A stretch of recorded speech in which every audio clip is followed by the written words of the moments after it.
નમસ્કાર વિદ્યાર્થી મિત્રો, કેમ છો? મજામાં? અત્યારે આપણે ધોરણ 11 એસએસસી વિષયમાં આગળ વધી રહ્યા છીએ. જ્યારે આપણે ગયા લેક્ચરમાં ચેપ્ટર નંબર 4 એમાં એક નવા ચેપ્ટરની શરૂઆત કરીએ છીએ, જેમાં આપણે એવું સમજ્યા હતા કે આવેદનપત્રની પ્રસ્તાવના અને આવેદનપત્ર કોને કહેવાય એના વિશેની આપણે ઘણી બધી ચર્ચા કરી હતી. તો આ પ્રશ્ન તમને જ્યારે કીધું હતું ત્યારે તમને 1 માર્કના પ્રશ્નમાં પૂછાતું હોય છે કે લોર્ડ કેન્સની વ્યાખ્યા અથવા એનો અર્થ. તો ખૂબ સરસ આપણને આવડે છે. તો હવે આપણે એ પોઈન્ટથી આગળ વધીએ છીએ. જે તમને અલગથી પૂછાતું હોય છે કે આવેદનપત્રની લાક્ષણિકતાઓ જણાવો, તો તમારે એ લાક્ષણિકતા તમને 2 માર્કમાં 3 માર્કમાં પૂછાતી હોય ત્યારે આપણે કેવી રીતે લખવાનું છે, શું લખવાનું છે, એના વિશે આપણે હવે સમજૂતી મેળવવાની છે. તો એવું કહેવાય કે આવેદનપત્રનો ઉદ્દેશ જે છે એ શેરહોલ્ડરો, જે લેણદારો હોય એ જાહેર જનતાને કંપનીના ધ્યેય વિશે જે છે માહિતી આપવાની છે. જેમ કીધું હતું કે કંપનીના સંબંધો નક્કી કરે છે કે ભાઈ કોઈ કંપની છે તો એ કંપની કેટલા વ્યક્તિઓ સાથે જે છે એ જોડાયેલી છે અને એ બધા વ્યક્તિઓ સાથે કયો સંબંધ છે એ નક્કી કરી શકાય છે. તો આવેદનપત્ર એ બીજા અન્ય વ્યક્તિઓ સાથેનો સંબંધ નક્કી કરે છે અને એની જવાબદારી નક્કી કરતા હોય છે. તો આમ આપણે આગળ વધીએ તો હવે આ વ્યાખ્યા ઉપરથી અમુક તારણો દર્શાવી શકીએ છીએ, જે આપણે 2 અથવા 3 માર્કની લાક્ષણિકતા તરીકે પૂછાતું હોય છે. ઓકે, તો હવે આપણે સમજૂતી મેળવીએ છીએ. સૌપ્રથમ એની લાક્ષણિકતાઓ. તો ફર્સ્ટ ઓફ ઓલ પેલું કંપનીનો મૂળભૂત દસ્તાવેજ છે. તો પ્રસ્તાવના પણ આના વિશે ચર્ચા કરી ગયા છીએ કે કંપનીનો પાયાનો દસ્તાવેજ, કંપનીનો મૂળભૂત દસ્તાવેજ કયો છે? તો એ છે કંપનીનું આવેદન પત્ર, કે જેમાં કંપનીની તમામ પ્રકારની માહિતી દર્શાવેલી હોય છે, કે જેમાં કંપનીની તમામ પ્રકારની બાબતો જે છે દર્શાવેલી હોય છે. તો એવા પ્રકારનો દસ્તાવેજ જેને આપણે મૂળભૂત દસ્તાવેજ કહેવામાં આવે છે. તો આ દસ્તાવેજને ધ્યાનમાં રાખીને કંપની પોતાના નિર્ણય લેતી હોય છે. આ દસ્તાવેજને ધ્યાનમાં રાખીને કંપની પોતાના જે છે રિપોર્ટિંગ પણ કરતી હોય છે. ત્યારબાદ કંપનીના ઉદ્દેશો જણાવે છે, એટલે કે આવેદનપત્રમાં કંપની કયા હેતુથી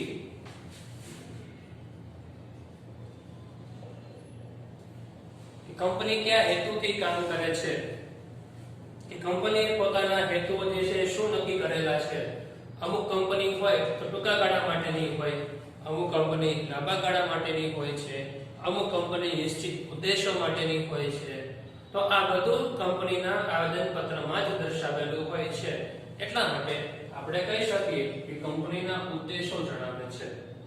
ત્યારબાદ બાહ્ય પક્ષકારોને ઉપયોગી છે, કે આ બધી પ્રકારની કંપનીઓ છે એ કોના માટે ઉપયોગી છે? તો બાહ્ય પક્ષકારો માટે ઉપયોગી છે, જેમ કે જાહેર જનતા. કેવી રીતે? કે જ્યારે જાહેર જનતાને કોઈ પણ કંપની વિશે, ધારો કે બી નામની કંપની છે, તો જાહેર જનતાને કોઈ પણ કંપની વિશેની માહિતી જોઈતી હશે તો એ કંપનીના જે આવેદનપત્ર હશે એમાં દર્શાવેલું હોય. જાહેર જનતાને જાણવું હોય કે ભાઈ આ કંપનીની જે છે એ મૂડી કેટલી છે, તો એ કંપનીના નક્કી કરેલા આવેદનપત્રમાં મૂડી દર્શાવેલી હોય. કંપનીનું નામ શું છે, કંપનીની આંતરિક માહિતી, આ બધી જ એના આવેદનપત્રમાં દર્શાવેલી હોય છે. તો જાહેર જનતાને આપવા માટે એ આવેદનપત્રનો ઉપયોગ કરી શકીએ છીએ. અથવા તો આપણે કહી શકીએ કે લેણદારો.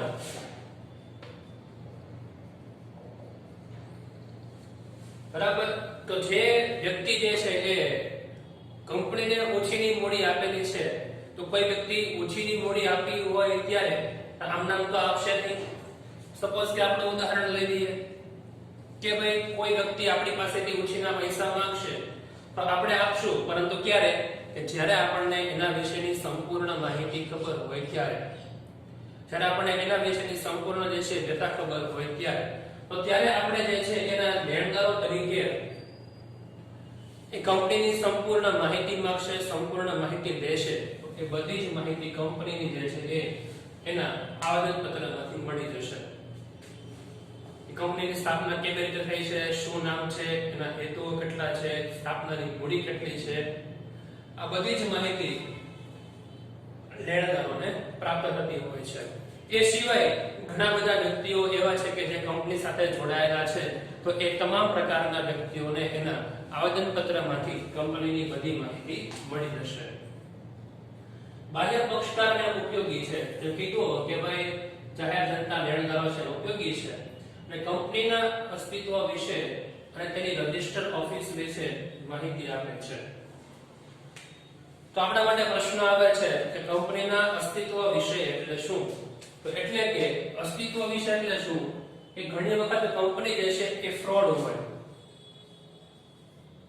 બરાબર, કે ભાઈ દસ્તાવેજ વગરની હોય, કે જેને આપણે બેનામી કહીએ છીએ કે ભાઈ હકીકતમાં કંપનીનું રજિસ્ટર તરીકે ચોપડામાં જે છે નામ હોય, પરંતુ ફિઝિકલી જે છે કંપની કે જોવા મળે છે નહીં. એમ લખ્યું કે અમારી કંપની રાજકોટના જે છે આ વિસ્તારમાં આવેલી છે, પરંતુ સર્વે કરવા જાય, જોવા જાય ત્યારે એવું કઈ હોય જ નહીં. પણ ચોપડે કંપનીનું જે છે બધા લાખો રૂપિયાનો વહીવટ ચાલતા હોય છે. એવું તમે ઘણી વખત ન્યૂઝપેપરમાં સાંભળેલું પણ હશે કે ખોટી 10, 15, 20 કંપનીઓ ઊભી કરીને એના નામે બધા બેનામી મિલકતો વ્યવહાર કરીને, બરાબર, કાળા નાણાંને બ્લેક નાણું જે છે એને વ્હાઇટમાં કન્વર્ટ કરે છે. તો એવું પણ થતું હોય છે. લોકો એનાથી છેતરાઈને જે છે એ નુકસાન થતું હોય છે. તો અહીંયા કંપની જે છે એ આવેદનપત્ર બનાવવું જરૂરી છે, જેને કારણે કંપનીના અસ્તિત્વ વિશેનો ધ્યાનમાં આવે કે નહીં, હકીકતમાં ખરેખર આવા પ્રકારની કોઈ કંપની છે, આ એનું સ્થળ છે, આ એનું રાજ્ય છે, આ શહેર છે, અને આ સરનામું છે, આ નામ છે, અને હેતુઓ છે. તો આ બધી વસ્તુ જે છે આપણને ક્યાંથી મળી જશે? તો આ બધી જ વસ્તુ આપણને કંપનીના બનાવેલા આવેદનપત્રમાંથી મળતી હોય છે. એટલા માટે કંપનીના અસ્તિત્વ વિશેની માહિતી મળશે. Registered office ROC, registered office જે છે એ વિશે માહિતી આપે છે કે દરેક કંપની હોય તો દરેક કંપનીની નિશ્ચિત રજિસ્ટર્ડ ઓફિસ હોય, તો નિશ્ચિત રજિસ્ટર્ડ ઓફિસમાંથી જે છે એ લેણદારો અને જાહેર જનતા જે છે એ કંપનીની સંપૂર્ણ માહિતી લઈ શકે છે. જેના દ્વારા કંપનીના બધા જ વ્યવહારો જે છે એ કંપનીની રજિસ્ટર્ડ ઓફિસથી કરવામાં આવતા હોય છે. તો આ છે રજિસ્ટર્ડ ઓફિસની માહિતી. ફેરફાર કરવો ખૂબ મુશ્કેલ છે. કંપનીનું એકવાર આવેદનપત્ર બની ગયું પછી એમાં આપણે ફેરફાર કરી શકીએ નહીં. કંપનીનું એકવાર આવેદનપત્ર બની ગયું પછી એમાં જે છે આપણે કોઈ જે સુધારા વધારા કરી શકતા નથી. તો આપણે જોઈ શકીએ, સમજી શકીએ કે કંપનીના જે છે આવેદનપત્રમાં નક્કી કરેલા પ્રમાણે જો ફેરફાર કરવો હોય, બરાબર, તો એના જે નક્કી કરેલા ગુનાળો છે, વ્યક્તિઓ છે, એની સર્વસંમતિ લઈ અને પછી ફેરફાર કરી શકે. આ બંધારણ છે, આપણે તાત્કાલિક એમાં કોઈ ફેરફાર કરી શકતા નથી. એના વિશે જરૂરી ચર્ચા વિચારણા કરી અને પછી જો જરૂર લાગે, જો અગત્યનું હોય, જો ફેરફાર કરવાથી કંપનીને ફાયદો થતો હોય તો એમાં ફેરફાર કરી શકાય છે, એટલે કે એમાં ફેરફાર કરવો મુશ્કેલ છે. અને અંતે કંપનીનું બંધારણ દર્શાવે છે. બંધારણ એ શું છે આપણે બે લેક્ચરમાં સમજી ગયા છીએ. અને શા માટે બંધારણ દર્શાવે છે એના માટે આ 5 મુદ્દા ઇનફ છે, બરાબર. એટલા માટે એમાંથી કંપનીની તમામ પ્રકારની માહિતી આપણે મળી થતી હોય છે, એટલા માટે બંધારણ દર્શાવતું હોય છે. તો આ થઈ કંપનીની લાક્ષણિકતાઓ. તો હવે આપણે સમજવાનું છે કે કંપની કયા કયા પ્રકારે જોવા મળે છે. તો હવે આપણે આગળ આજે તમને અલગ અલગ પ્રકારની કંપની કીધી છે કે ભાઈ કઈ કંપનીમાં કેવા પ્રકારનું જે છે એ આવેદનપત્ર બનાવવામાં આવતું હોય છે. તો એ બધું કંપનીના આવેદનપત્રમાં કંપનીને ધ્યાનમાં રાખીને બનાવવામાં આવતું હોય છે. જેમ કે કીધું છે કે ભાઈ નવા કંપની ધારા એટલે કે 2013 પ્રમાણે કંપનીના પ્રકાર અનુસારનું આવેદનપત્ર તૈયાર કરવાનું હોય છે. કંપનીનો પ્રકાર કેવા પ્રકારનો છે, એ પ્રકારને આધારે કંપનીનું જે છે એ આવેદનપત્ર તૈયાર થાય છે. અહીંયા આવેદનપત્રમાં 2013 ના કંપની ધારા પ્રમાણે શેડ્યુલ 1 માં જણાવ્યા અનુસાર કંપનીના વિવિધ પ્રકારો નીચે મુજબ છે. તો આપણે સૌ પેજ નંબર 97 ઉપર આપેલા ટેક્સ્ટ બુક મુજબ તમે સૌ સ્ક્રીન ઉપર આ ટેબલ જોઈ શકો છો. હવે આપણે ટેબલને સમજીએ છીએ. તો જો વિદ્યાર્થી મિત્રો, આપણને ટેબલમાં જે છે એ કંપનીના પ્રકાર 5 આપેલા છે અને એની સામે કંપની ધારા 2013 મુજબનું આવેદનપત્રનું ટેબલ છે. જેમ કે કંપનીનો પ્રકાર છે પેલો શેર મૂડીથી મર્યાદિત કંપની. તો ટેબલ એ પ્રમાણે, તો ટેબલ એ માં કઈ કંપની આવશે? તો શેર મૂડીથી જે મર્યાદિત કંપની હોય તે ટેબલ એ માં સમાવેશ કરવામાં આવે છે. પછી બીજું તો ટેબલ બી. તો ટેબલ બી માં કયા પ્રકારની કંપનીનો સમાવેશ કરવામાં આવે છે અને આવેદનપત્ર કેવી રીતે બનાવવાનું હોય છે? તો એવી કંપની છે કે જે બાહેધરીથી મર્યાદિત જવાબદારી વાળી કંપની કે જેની શેર મૂડી હોતી નથી. કંપની ધારા 2013 મુજબ આવેદનપત્રનું ટેબલ છે. વિભાગ સી, બાહેધરીથી મર્યાદિત જવાબદારી વાળી કંપની કે જેને શેર બહાર પાડ્યા હોય છે. તો ટેબલ સી પ્રમાણે. ચોથું, અમર્યાદિત જવાબદારી વાળી કંપની કે જેને શેર મૂડી હોતી નથી, એ ટેબલ ડી. અમર્યાદિત જવાબદારી વાળી કંપની કે જેને શેર હોય છે, એ ટેબલ ઈ. તો આ 5 પ્રકારે જે છે એ કંપનીના ટેબલમાં ડિવાઈડ કરેલું છે. તો થોડુંક આને જે છે આપણે ડીપમાં સમજીએ. પેલું શેર મૂડીથી મર્યાદિત કંપની કે જે કંપનીએ શેર બહાર પાડેલા હોય એવા પ્રકારની કંપની, કે જે કંપનીની શરૂઆત જે છે એ પોતે શેર બહાર પાડીને કરેલી હોય એવા પ્રકારની કંપનીને શેર મૂડીથી મર્યાદિત કંપની તરીકે ઓળખવામાં આવે છે. બીજું છે બાહેધરીથી મર્યાદિત જવાબદારી વાળી કંપની કે જે શેર મૂડી હોતી નથી. બાહેધરીથી મર્યાદિત જવાબદારી એટલે શું થાય કે કંપનીએ જે કોઈ પણ કંપનીની મિલકતોથી માંડીને તમામ પ્રકારની જેટલી મિલકતો છે, જવાબદારી છે, એ સંપૂર્ણ સ્વીકાર કરવો પડે છે. એટલે બાહેધરીથી મર્યાદિત કહીએ છીએ કે જેની શેર મૂડી હોતી નથી, એટલે કે એને શેર બહાર પાડેલા ન હોય. એ પોતે નફા ઉપર જે છે પોતાના ભાગીદારો દ્વારા જે કોઈ પણ મૂડી લાવતા હોય છે એના ઉપર ડિપેન્ડન્ટ હોય છે. એટલે કે જો બધા ભાગીદાર સાથે મળીને મૂડી લાવતા હોય તો સંપૂર્ણ જવાબદારી કોની હોય? તો ભાગીદારોની હોય છે. એટલે કે બાહેધરીથી મર્યાદિત છે, ભાગીદારો મર્યાદિત બંધાયેલા છે. કદાચ જો કોઈ પણ પ્રકારની મુશ્કેલી થાય તો એ પોતાની અંગત મિલકત પણ વેચીને કંપનીનું દેવું જે છે ભરપાઈ કરવું પડશે. તેને બાહેધરીથી મર્યાદિત જવાબદારી વાળી કંપની કહેવાય. એટલે એવી કંપની કે જે બાહેધરીથી મર્યાદિત વાળી છે પરંતુ એને શેર મૂડી હોતી નથી. ત્રીજી કંપની એવી છે કે બાહેધરીથી મર્યાદિત જવાબદારી વાળી છે, કે ભાઈ બાહેધરીથી મર્યાદિત છે, કદાચ જો કંપનીને નુકસાન જાય કે ખોટ જાય તો પોતાનું દેવું જે છે એ ભરપાઈ કરી આપશે, પોતાની અંગત મિલકત પણ વેચી આપશે, પરંતુ જેણે શેર બહાર પાડ્યા હોય એટલે કે સાથે આ કંપનીએ પોતાના શેર બહાર પાડેલા હોય છે. તો બંને વસ્તુ થઈ ગઈ કે કંપની શેર પર બહાર પાડશે અને પોતે જવાબદારી પણ સ્વીકારશે અને મર્યાદિત જવાબદારી વાળી કંપની તરીકે ઓળખાશે. ચોથું છે અમર્યાદિત જવાબદારી વાળી કંપની કે જેને શેર મૂડી હોતી નથી. અમર્યાદિત, જેની જવાબદારી કેવી છે? અમર્યાદિત છે. એવા પ્રકારની કંપની જેને શેર મૂડી ન હોય,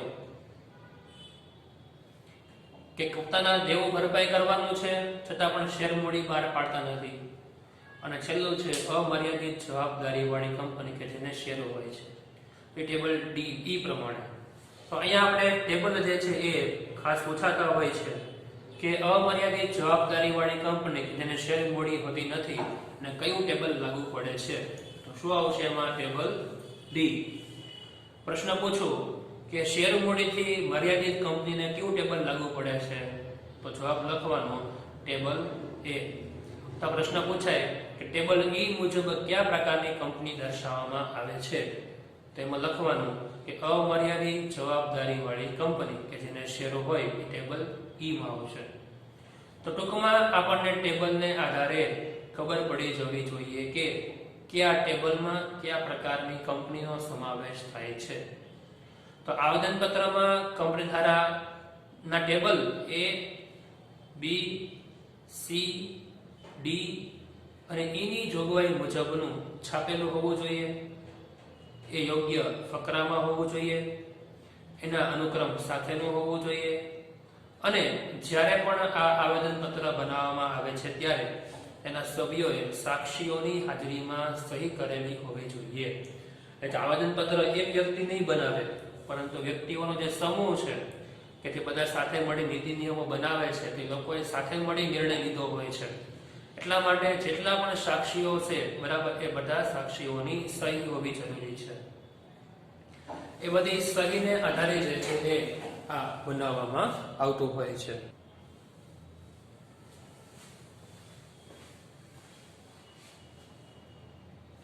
તો આપણે આ ટેબલ પ્રમાણે જોયું. તો હવે એવું કહી શકીએ આપણે કે જો કોઈ પણ કંપની ધારામાં નિયમ નક્કી કરતી વખતે જોગવાઈ કંપની ધારા 2013 ની વિરુદ્ધ ન હોવી જોઈએ.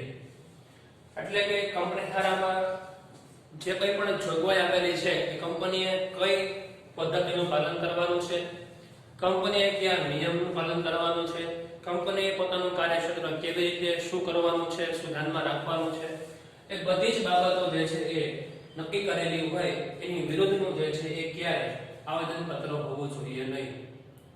જ્યારે પણ આવેદનપત્રની જે છે એ રચના કરવામાં આવે છે ત્યારે કંપની ધારા 2013 ની જે છે જે કોઈ પણ નીતિ નિયમો છે એ અમલમાં આવે છે કે નહીં એ ખાસ ધ્યાનમાં રાખવામાં આવે છે. એની વિરુદ્ધનો કોઈ પણ જે છે એ બાબત હોવી જોઈએ નહીં. પહેલી વસ્તુ.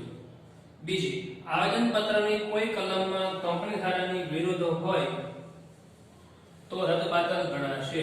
કે જ્યારે પણ આવેદનપત્ર બનાવવામાં આવતું હોય છે એ સમય દરમિયાન આવેદનપત્રની કોઈ કલમ હોય, કલમ એટલે શું? તો આપણે એવું સમજી ગયા છીએ કે આપણે કોઈ પણ પ્રકારનો ગુનો લાગુ પડે એમાં કલમ હોય છે, અને જેમ અહીંયા જે છે એ આવેદનપત્ર બનાવવાનું હોય એ સમય દરમિયાન નામની કલમ, જવાબદારીની કલમ, મૂડીની કલમ, એવી રીતે કુલ મળીને 6 કલમ હોય છે કે જેમાં કંપનીએ શું કામ કરવાનું છે, કયા પ્રકારની જે છે રીતે પોતાનો વ્યવસ્થા ગોઠવવાની છે, તો એ કલમમાં હોય છે. અને એ કલમની વિરુદ્ધ હોય તો એ આવેદનપત્ર રદબાતલ એટલે પહેલેથી જ કેન્સલ કહેવામાં આવશે. ક્યારે પણ આવેદનપત્રની રચના અને નિયમો એની કલમની વિરુદ્ધ હોવી જોઈએ નહીં. આ કલમ કેવી છે, શું કામ કરે છે, એ આપણે નેક્સ્ટ લેક્ચરમાં આ કલમ શરૂ કરવાની છે. ત્યારે આપણે સમજીશું કે આ કલમ કેવી રીતે કાર્ય કરે છે. સંચાલક મંડળ કે સામાન્ય સભામાં કંપની ધારા વિરુદ્ધ ઠરાવ પસાર કરવામાં આવે કે કરાર કરવામાં આવે તો રદબાતલ કહેવામાં આવે છે. કોઈ પણ સંચાલક મંડળ છે એ પોતે કંપનીનો નિયમ લેવા માટે સ્વતંત્ર છે. સંચાલક મંડળ સાથે મળીને કોઈ પણ કંપની ઠરાવ પસાર કરી શકે છે, નિયમ લાવી શકે છે, પરંતુ જ્યારે સંચાલક મંડળ સામાન્ય સભા કંપની ધારા વિરુદ્ધ ઠરાવ પસાર કરવામાં આવે તો એ કરાર જે છે એ માન્ય ગણવામાં આવશે નહીં. તો જ્યારે અહીંયા કંપનીનું આવેદનપત્ર બનાવેલું હોય ત્યારે કંપનીના જે કોઈ પણ બાબતો દર્શાવેલી છે એ બાબતો એમાં સામાન્ય ઠરાવમાં હોવી જોઈએ અને સામાન્ય ઠરાવને આધારે જે છે એ કરાર કરવામાં આવતો હોવો જોઈએ. નહીં તો કરાર જે છે રદબાતલ ગણવામાં આવશે, માન્ય ગણવામાં આવતો નથી. તો આપણે સમજી ગયા છીએ કે કંપનીનું જે છે એ આવેદનપત્ર કેવા પ્રકારનું હોવું જોઈએ, કેવા પ્રકારની કંપની હોય તો કેવા પ્રકારનું આયોજન બનાવવું જોઈએ. Table A, B, C, D અને E. આવેદનપત્ર બનાવતી વખતે કઈ કઈ બાબતો ખાસ ધ્યાનમાં રાખવાની છે, કઈ જોગવાઈનું પાલન કરવાનું છે, જો ઉલ્લંઘન થાય તો કેવી સજા થશે, એના વિશેની સંપૂર્ણ માહિતી જે છે આપણે હવે મેળવી લીધી છે. તો આપ સૌને આજના હોમવર્કમાં જે છે એ આજે સમજેલો ટોપિક છે આવેદનપત્રની લાક્ષણિકતા, અને જે કોષ્ટક આપણે સ્ક્રીન ઉપર જોયું એ કોષ્ટક તમારે દોરવાનું છે અને અંદર લખવાનું છે. તો આપ સૌને આજનો ટોપિક જે છે એ સરસ સમજાઈ ગયો હશે, જે તમને ટેક્સ્ટબુકમાં પેજ નંબર 97 પર આપેલું છે. Okay, done. Thank you very much. જય હિન્દ, જય ભારત.